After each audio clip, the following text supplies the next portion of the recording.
All right, it's your friendly neighborhood Doodlebud here. I just finished doing this video and I have a new microphone and I realized the gain was cranked, so I replayed it and the audio was terrible. So here we go, round two. Let's do this over again. Anyways, I've been trying to do some videos. Life's just been crazy. Just have had zero time. So here I am. I'm going to try to do this one real quick. Aurora 88. This is a vintage 88. I never really knew this pen. I know there was the modern 88. Didn't think to ever look for a vintage one until it just happened to cross my eye. And I thought that sucker looks pretty sharp. So let's pick one up. Found one online at a decent price. And let's run you through it. So let's just zoom in a bit. How does this look? Here we go. Not too bad. So there's a cap. It's got these nice little ridges, these little ribs and fins in it. You know, classic design, especially for that era. Nice little clip. There are other models. This is the regular 88. There's an 88K and 88P. Actually, I kind of like the clip more on those. I think it's a little bit wider. It comes down, and there's like a part in the middle that's taken out. It looks kind of cool. Nice little chrome bit on the ends. A little breather hole under the clip there. And you know, it's a stiff clip, but you know, functional and works. Doing decent for how old this pen is. It's not floating up in the air. It's still making contact, so that's good. And on the back here, there's a little ring there as well. We'll talk about that. This tells you more about the pen. I think it has to do with kind of nib options and whatnot. But this is to get in to service some stuff. And classic Italian design.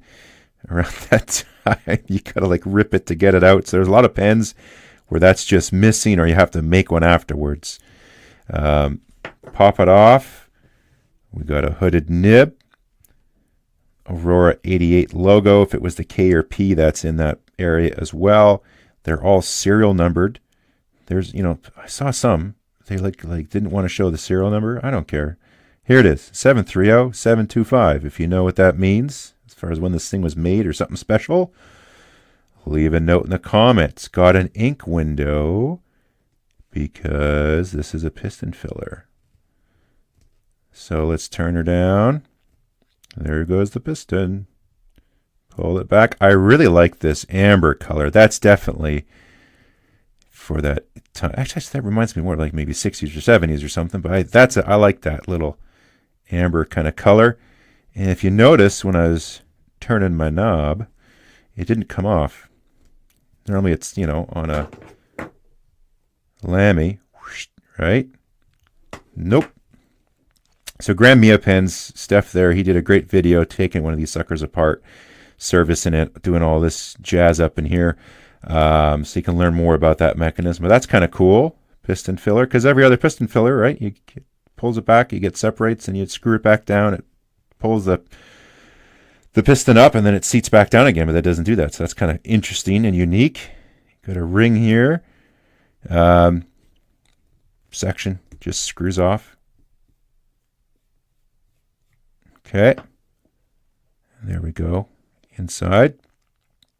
Can't see too much because it's pretty dark. And so this does come apart. If you want to take this out, which I did, I just used a Q-tip. Put it in, pressed, you push in, she'll shoot out here, out of the section. It's also got this guy, and it's like a wedge, but it's got a twist to it, and you can tune it, turn it back and forth to adjust ink flow. I've kind of messed with it a little bit. I don't know what the heck's going on, but and then we got the nib, hooded nib, and so this was interesting working with this pen. You know, I had zero reference beforehand, so these are actually supposed to come around more. One of them, I guess, was already gone, and then when I took this out, the other one promptly just fell off. So you know, when I looked at this, I think they're just really exceeding the bend radius of the material there, of that nib. That's just asking too much with too thin a material and too much of a bend that it could take. So I don't know if that's a common thing, but yeah, so I was going to take it off again. I just gave the whole thing a thorough cleaning when I got it, and that helped it out a lot. And then, but this nib needed a lot of work, so I was going to do that again, but I'm like, I'll just leave it in here and I'll do the tuning with it still attached. But so yeah, this pen, quick little history. I'm not the history buff. Don't come to my channel for all that stuff, as you probably already know, or even production value for that matter, because I don't have that. Don't even know why you're here. But anyways, this came out after the 51. So the Parker 51 came out. Revolutionary pen, blew the pen world's minds. So Aurora wanted a piece of that action, and out came this guy. So believe it was like late 40s, and the regular 88 version was made up until the early 50s, like 53, something like that. And then out came the 88P and the 88K, and there was like a duo cart. Anyways, that's just what I can remember from reading about it a couple of weeks ago. But you can see it's very, very similar to the 51, right? I wonder if this is like the most copied pen, the Parker 51. That would be interesting to know. But so you can see very similar, lots of parallels, right? Looks pretty close to each other. If you like the 51, you might want to look into this, and that's why I looked into it. Who's got a bigger nib? Showing off, I guess. But it's very similar to that. Also, another pen, which came out after, was the Lamy 2000. So, it's mega popular pen. This came out after the Aurora, and a lot of people wonder, I wonder if this pen would exist if it wasn't for this guy. Both very famous designers made those. So interesting there nonetheless. Piston filler on both of these as well. Hooded nib on both of these as well. Ink window. You know, you can see the commonality. But anyways, we're going to ink it up, have a look at it. The reason I got this one in particular, let me zoom in, is it does this. It's got a little springy nib to it. So this is not like a mega flex pen by any means. I would say it's like a soft fine, okay, but looks nice, feels good in the hand, nice size. I'll give you some dimensions. It posts. I like it posted. Nice pen. I like it. Kind of classy. Just looks a little, if you line it up to the 51, 51's nice. This just looks a little more fancy, a little more Italian sports car-esque. But like an Italian sports car of that era, it's a bit finicky. So let's get on. I like most of the pen. We're going to ink it up, and we'll see the writing sample. A lot of cool features like I showed you. But this blew my mind. What I'm going to do, I'm going to stop it here. I'm going to turn the flash on for the camera so we can look at this a little bit better here. Hold on. There we go. I shouldn't be so cheap, and maybe I should get a proper light, but we'll do this for now. So this I saw this. I was like, what the FAK is going on here?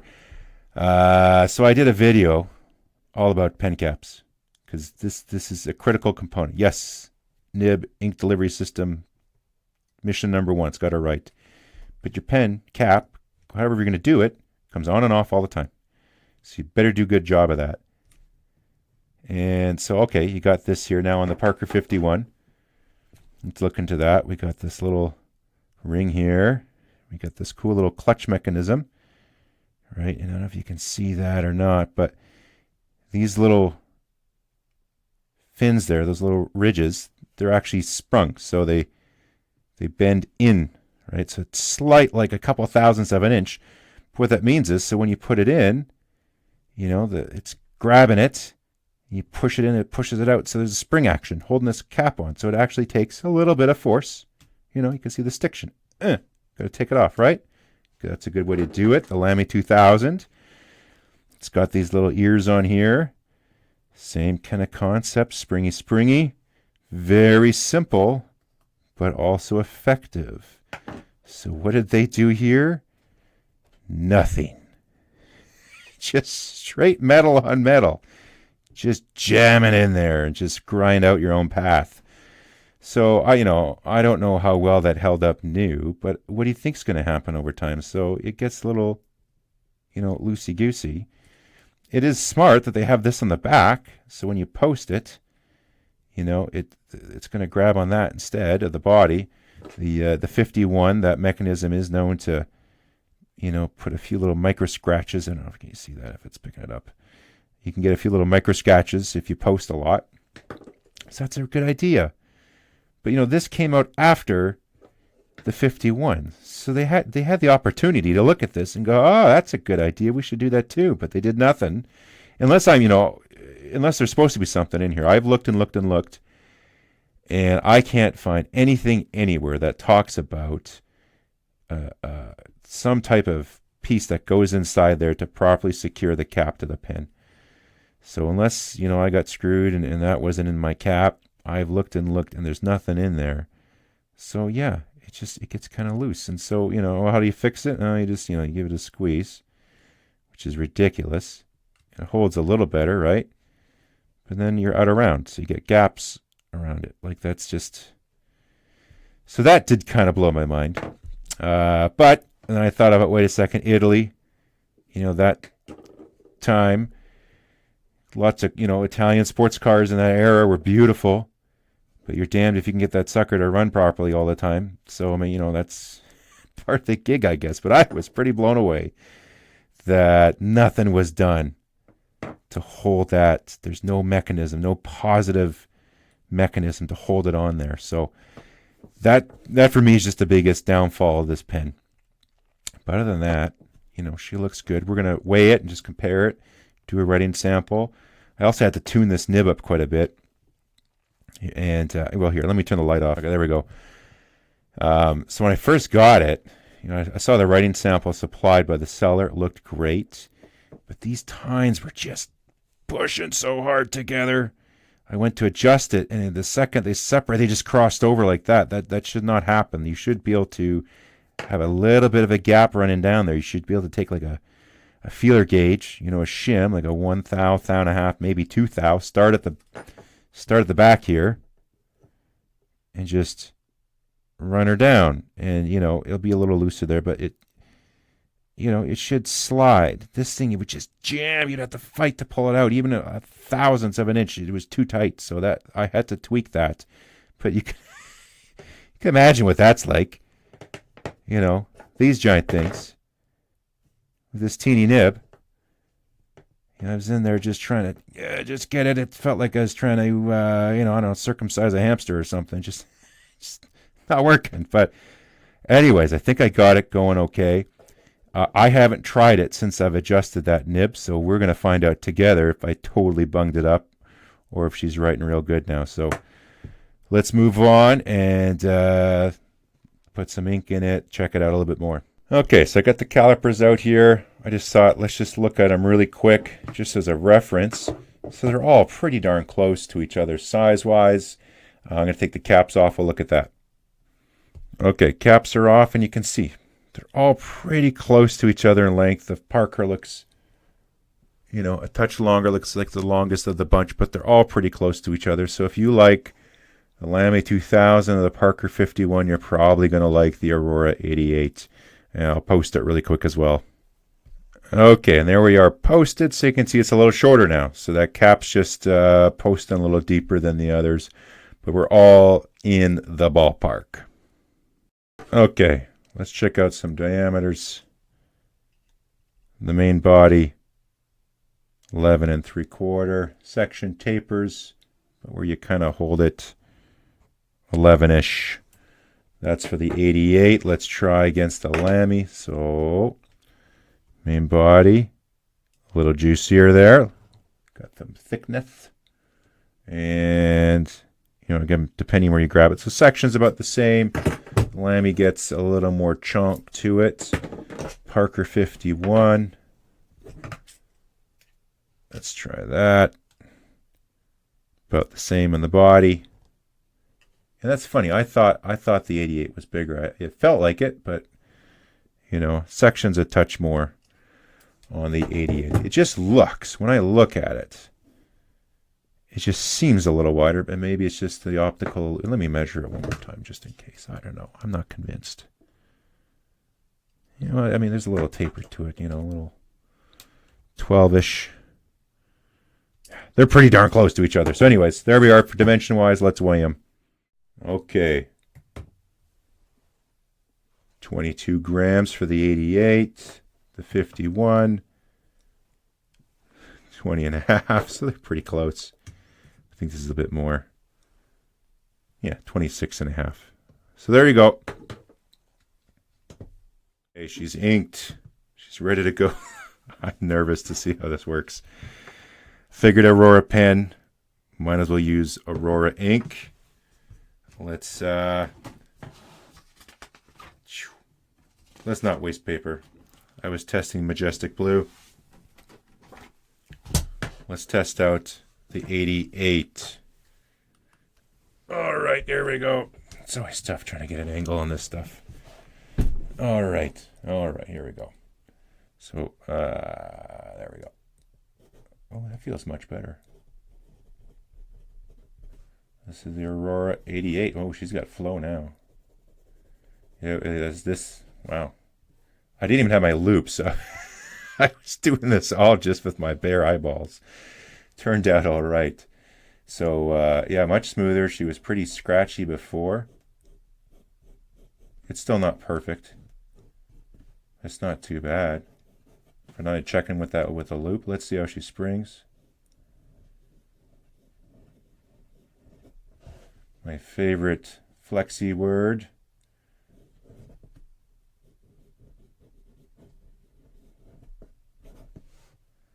That's kind of cool, you know.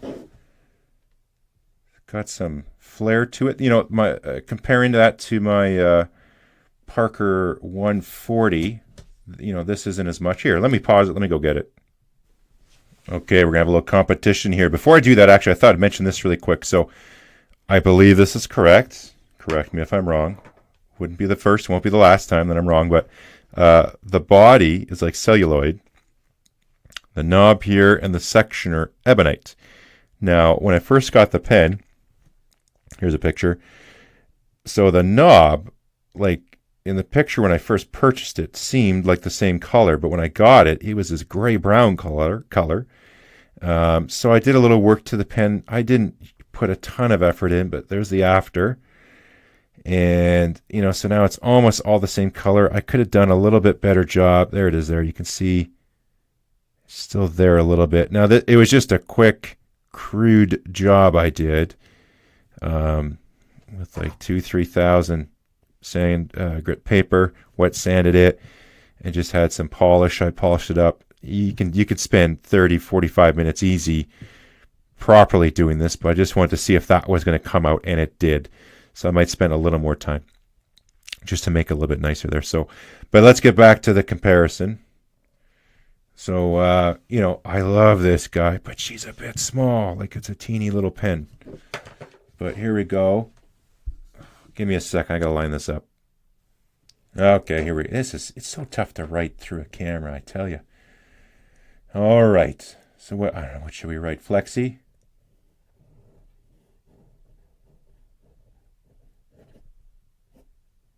Want to see that nib go?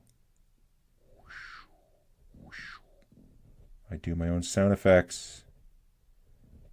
Man, this sucker writes way nicer. I'm impressed with my handiwork.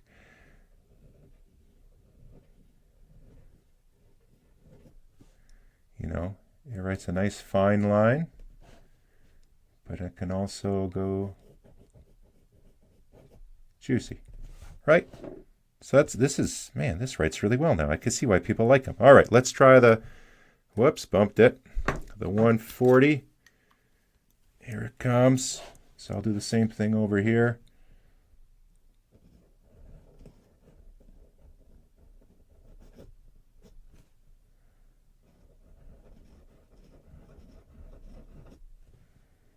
And we can put some action on it.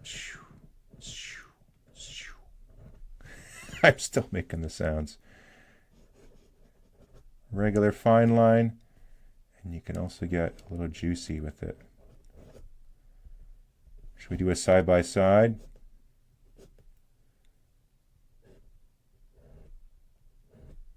Okay. That will be like the ultimate comparison. Should I do beside? Okay, we'll go right here.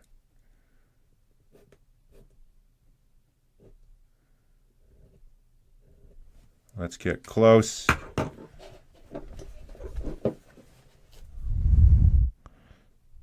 Actually pretty darn close, closer than I thought. Now that I got this thing tuned up nicely, yeah, I'd say the 140 still has a little bit more, but yeah, let's look at that writing sample. That's it's still wet. Maybe, you know, I might have to dial that knob back down in that section, but that is kind of cool. You can adjust it. You know, that's me goofing at the top, but there you go. The Aurora 88 vintage. Now that I'm written with it, it's the cap thing doesn't bother me as much. But let me know if you got one of these and you know more about that cap. If that's just how it is, I am blown away. But or maybe you can do something to make it a little better. But that is my only gripe. Now it's a bit of a big one, but I mean it works. I don't know how it is for drying out and stuff like that. Leave some comments if you got experience. But yeah, when you get it in your, let me just zoom out a bit, but even for a guy with big hands here, you know, man, that wide angle lens is so blurry, it's not even worth it. You know, it fits okay in my hand, unposted. Posted, even better. Looks elegant, looks sharp, classic styling. And it is nice. Catch you later.